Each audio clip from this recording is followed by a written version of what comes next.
Hello everybody, this is CompCrazy100 again with another video for you. You might recognize this as my original Ryzen build that I did, complete with its crazy hard drive that I modified to fit the original graphics card, which is no longer in the unit since I've upgraded it. And of course with its, at the time, very popular and very capable Ryzen 7 1700. Again, this was done about 3 years ago, and just to show you how fast things have moved since AMD had started to get serious competition from Intel, the once delete expletive that processor once was in terms of how good it was in terms of performance is so pathetic that one website said there is no good reason to have a Ryzen 7 1700 underneath your hood of your gaming rig. Ouch. So with that, no self-respecting gaming person like myself, gaming geek, etc., is going to put up with that PC gamer / computer user, etc., that is going to be doing video editing and other such things. And so therefore, this thing needs to get an upgrade. Now, what I find very disturbing and frustrating is what is kicking the tail of this processor most is this. This is a Ryzen 4. Probably Ryzen 5, I can't read today, it's 3600. This is the mid-range processor that has been basically called a sort of bargain bucket, sort of giant killer / pretty much does everything for not much money processor for a great bang for your buck value. Anywho, this is what I'm going to throw underneath the hood. As you can see, there it is right there. And while I'm in there, since I'm going to have to disassemble this being a small form factor computer, or SFF, or the micro ATX setup, I'm going to be installing this. This is a 1 terabyte M.2 in it, mainly because the original 512 M.2 is down to 85 gigabytes of capacity, which is not good for an M.2 or any kind of solid-state drive, as they need room to actually rewrite the data to themselves. If they can't do that, it'll mess everything up. So, time to get to work here and basically take this thing apart. Again, this case is a Landbox Lite style case. It's kind of outdated compared to what's out there now, but I find it quite nice. I just like how it's built. First step is to pull everything apart. Now, admittedly, I did get a sort of a jump on this. I've already undone my screws in the back of the case, which there are quite a few, and I've unhooked the front panel connectors, so I can just pull the motherboard tray, which is located in the back here, right out. So I'm just going to do that right now and move this case out of the way, because literally this case is just a big box without anything else in it. One thing I'm going to mention on voiceover, since I seem to have forgotten to do it when I actually made the video, is to make sure your BIOS is updated before you pull the processor, as if the BIOS is not up to date, it may not recognize the new 3600 series processor if you have this older style motherboard that I have. That's the original Ryzen heatsink. I'm going to go ahead and pull that, and I think I'm going to keep my old heatsink in place, because the interesting thing about this new heatsink, just to show you what a die shrink can do, I believe this went from 17 nanometers down to 7 nanometers by AMD or something like that. This is the same die size, yet and it has fewer cores, but makes much more power out of those few cores. The other one was somewhere under. This I think is a higher clock speed of close to 4 gigahertz. This is more like around 2 gigahertz on its more clocks. But anyway, this has got more clock in it, basically with less heat. So therefore, it actually maintains the same TDP of 64 watts, which basically means I don't have to go in and swap anything out. I can just reuse the old one because that's what the original processor was rated as. So,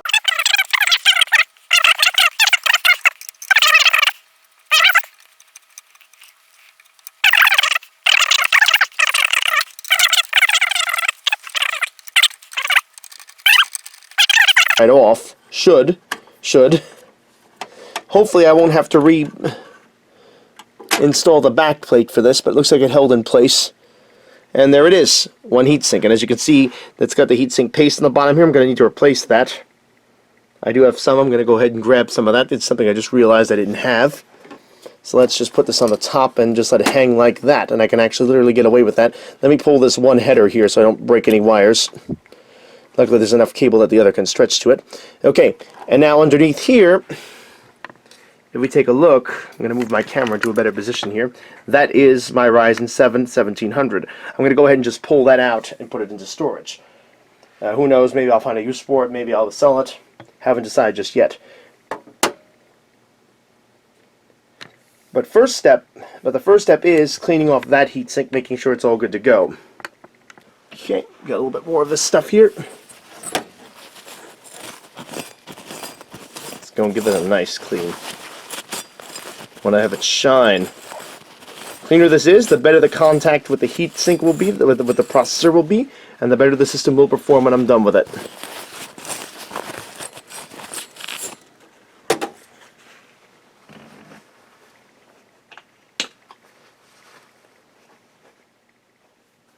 In a stunning turn of events, I was actually able to find the original plastic box that processor that's currently in the computer, the 1700, came in, so I'm going to go ahead and just plug this right back into it. Luckily, I never put this tag that says it's a Ryzen 7 on, at least I don't think I did. Nope. Oh, I did. So this must be from something similar. I think this is from the most recent build I did. Anyway, I can go ahead and drop this one in place. Store it in there for the time being, so let me go zoom in on this again. Kind of awkward for me to get a picture of this because it is sitting right above my graphics card. Just lean you up right there. Now to get the processor out, it's a pretty simple procedure after grounding myself again. I'm going to reach and grab this lever here and pull it up. This unlocks the processor. You hear the click, that's how you know you're out.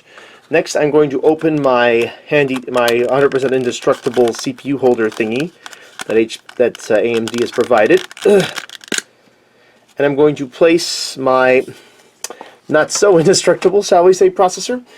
Now we have to again remember that AMD does things the old school way. The pins, unlike Intel, which has moved the pins to the motherboard, the pins in this case are going to be on the processor, so we have to be especially careful with it.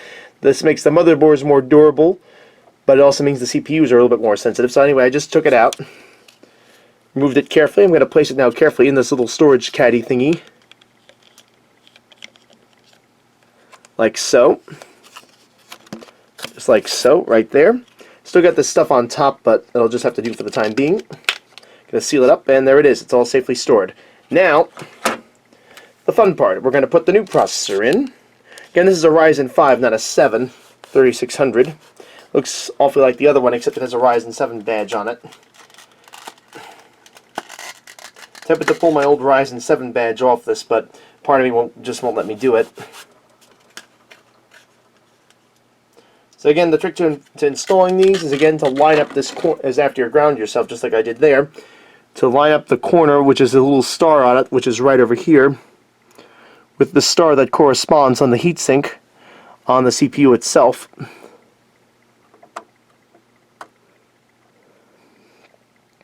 Which I just completely failed to do. Whatever you do, hang on tightly to it and do not shock it, do not drop it. There we go. As you can see, it dropped right into place there. I didn't put any pressure, I just put it right in. It fell right out of my fingers, right into the slot. Now to seal this in place, we just grab the lever, pull it down, and lock it into place.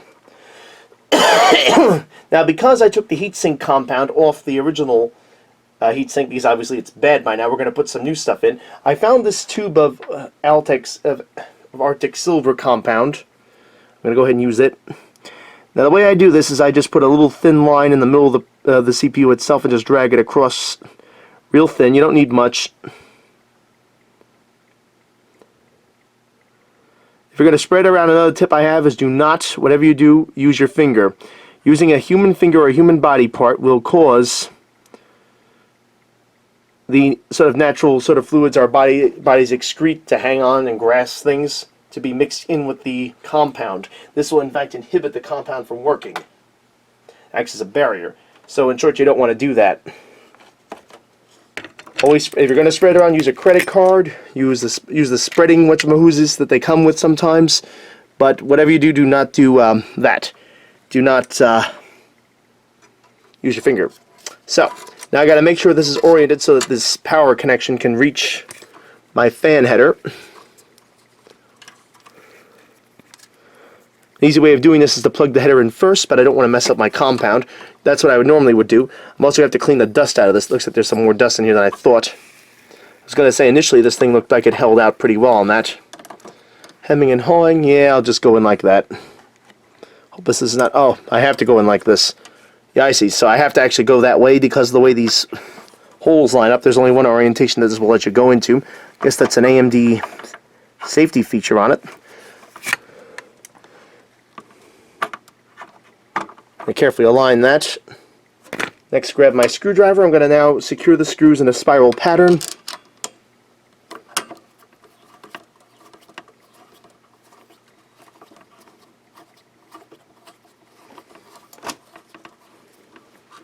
Oh, it might help if I lined it up right. I thought I had it in there. Now I do. Do a few turns there.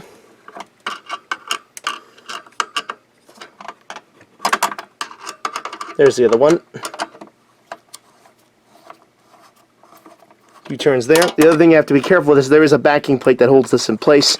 That's the disadvantage of having something that secures so simply on these. Okay, after some fiddling around and some more choice adjectives, I was able to finally get this tightened down. I kind of didn't follow my own advice.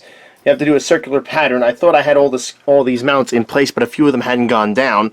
I did manage to get them in. So anyway, the final stage now is to hook in my CPU cooler fan thingy to the motherboard right over here. Right there, that's where the connection is. Just to confirm, it says CPU cooler on it. Now you could hook this to any one of these, as many people have pointed out, but depending on your motherboard, it'll affect how the functionality works. What is that? I mean, this isn't labeled, is it? I'm going to assume it's that one because that's where it was before. Well, anyway, that's where it's going. So, yeah. Plug it right in there.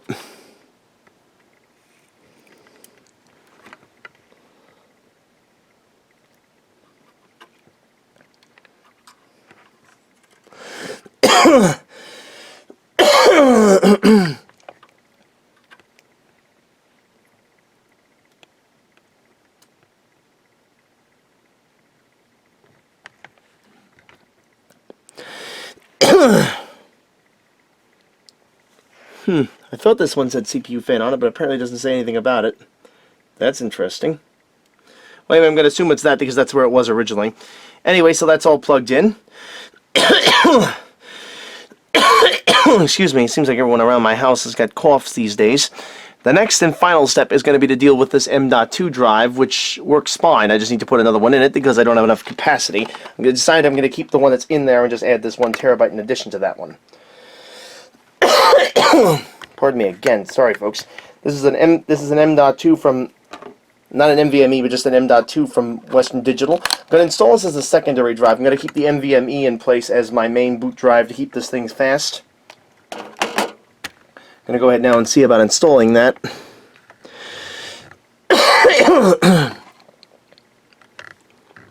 Looking around for the mount on this. Okay, so I've got a kind of a weird one for you. As it turns out, my M.2 slot is right underneath where this graphics card is. So in order to get to it, I literally have to pull my graphics card out. But since I have to do some dusting in here, I've just noticed all this dust, I figured I might as well go through it and do a decent clean, since I got it apart anyway. So to get out of that, I have to pull this thumb screw off here, which will give me access to this hidden screw panel, and let me undo my graphics card so I can pull it out.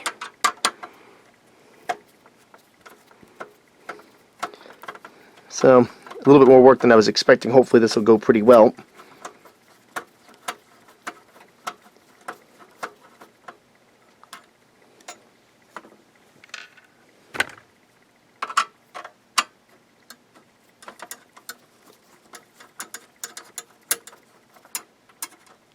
There we go.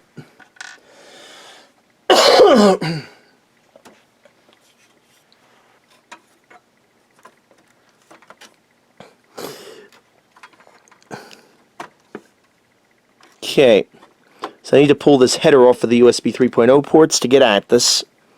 And then I should be able to just lift this out if my case won't fall off my table here. There it is. Okay, there it is, up. I popped it out of its slot. Now I should be able to just pull this off gently, as long as I don't shock anything. Oh, come on. There it is. I'll leave this attached if I can. I can actually sort of slide that in there to get it out of the way. So there's the M.2 slots, plural.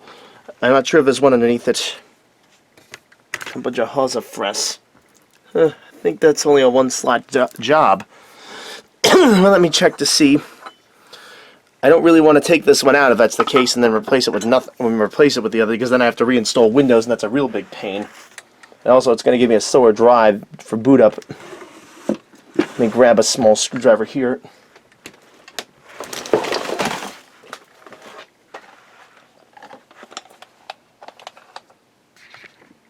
So right there is that 850 I have in here, the 512 850. And apparently that is my dual slot drive in here. I didn't install this right. It looks like I forgot to put the standoff mount in place, which apparently is a mistake a lot of people make with this, since, well, yours truly did it too. So, to rectify this, I've got my screwdriver. I'm going to undo this and see if this is installed correctly, A and B. See if I actually have another slot to go with here. This isn't turning. That's not a good sign. Dagnabbit. Try another one right here. Oh, here we go. I think this is what I was looking for. Of course. Pardon the terrible camera angles, but I need to get this thing out. There we go. That's working. There we go. Now I got it. Good. Put that up there for the time being. You notice at this point that the thing goes right up in the air. It's not saluting me. That's just how it mounts. It's a spring-loaded mount for conductivity reasons that does that, because someone thought that was a good idea. So, let's go and pull this out here and see what I have to work with. Put this in something safe, static free, and I can now take a look and see what I have. So there are two slots in it.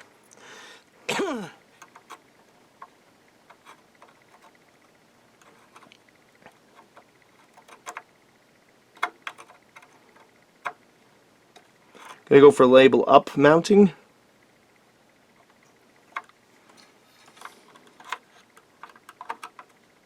Really awkward design where it has this thing where it has to be up in order for it to work. In fact, I'm not sure that second one does actually exist in there. Does this even have one? Well, the top there is the one, but that's the one I took it out of, and it's like, So I may not actually be able to do that. It says it has two M.2 slots. At least I've seen that on a few of the web pages. But I'm not seeing it here. I don't see a way of getting this in place.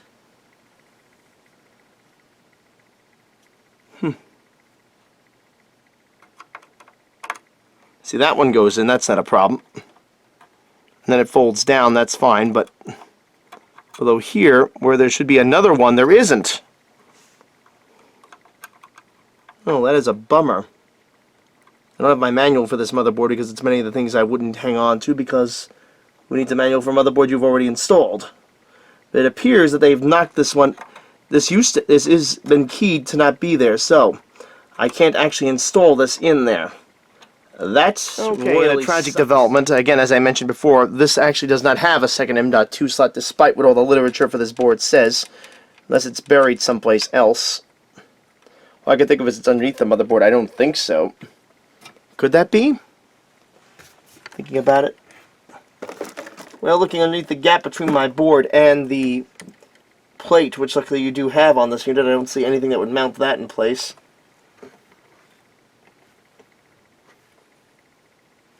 So I would say it just doesn't have one. So I have a choice to make here. I can either put the 850 back in there, which I thought initially would be the way to go, because, of course, as we take a look here, this is what I thought was an NVMe, but if we look, it's not. The unit is equipped with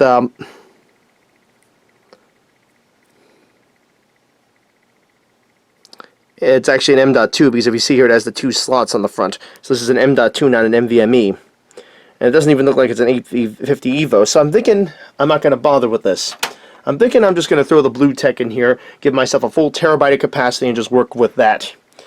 The other option I would have would be to squeeze in another hard drive someplace here, but this is kind of maxed out already, so I really don't have a place to go with that. So I think the best option at this point, since I have the 1 terabyte M.2, is just go with an M.2 1 terabyte instead of that one in place of the original drive.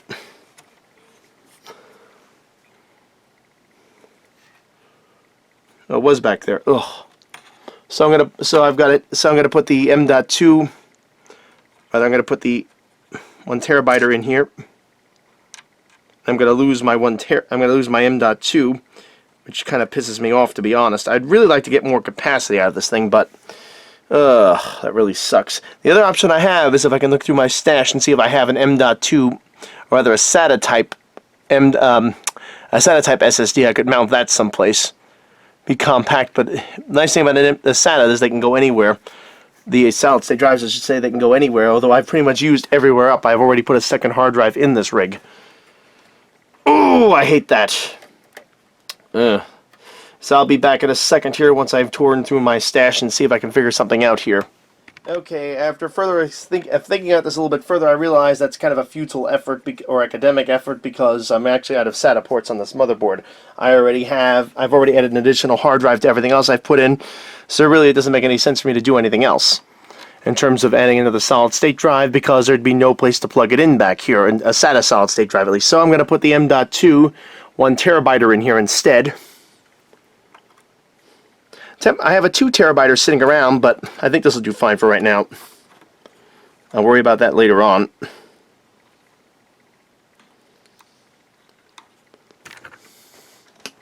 It is too bad I just don't have the capacity to make that work, but I just can't justify the idea of putting a 512 in here again.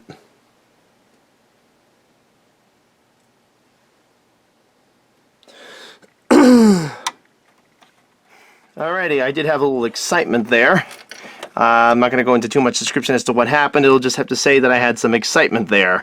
Hopefully all is well. I guess I'll find out when I start this thing up again. Next step is to go ahead and reattach everything. I decided again to go with the 2TB. Let me bring you back into shot here. Didn't realize that. Sorry about that. I decided to go back with the 2TB the 1TB M.2. The fact is, I can't justify having an 850GB M.2 anymore, and yeah, I could probably try to install it a SATA drive as I mentioned before, but there are no ports to plug it into. Both of these ports are spoken for. Experience. I'm ready to remount my graphics card and start sliding this all back together. The graphics card mounts right in place over here. Gonna line this back up place with the rear. Apply pressure down. There we go. It snaps in place. You hear the click. Grab my screws for it. These are standard case screws. Okay, something fell off the side there. Let's go and just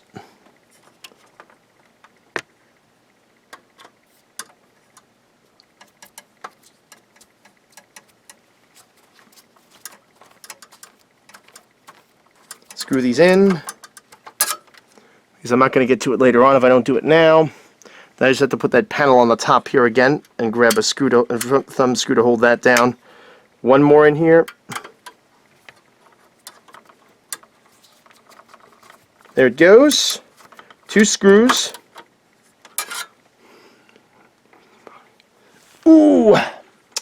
And now find a little Heidi panel thingy to make up to give it more harmonious lines.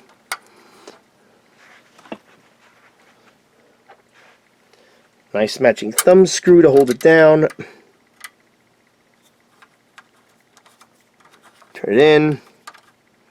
And that's the main assembly done. Now it's time to reconnect all of my wires. I'm going to turn this sideways so I don't have any more near-death experiences with this heap. And start reconnecting everything. Take my air duster here and just blow some dust out of here. Really quick. And I'll now proceed to get all my wiring done and get this thing back together and see if she starts.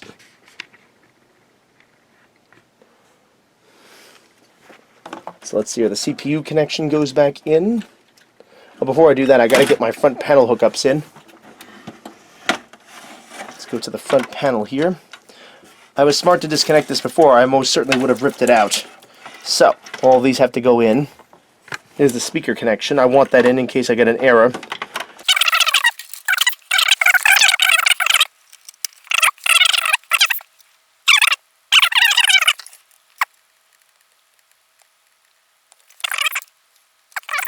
I just have to get the front panel hooked up. Anyway, that'll do it for this project. Just to show you there, that's what it is. It powered on.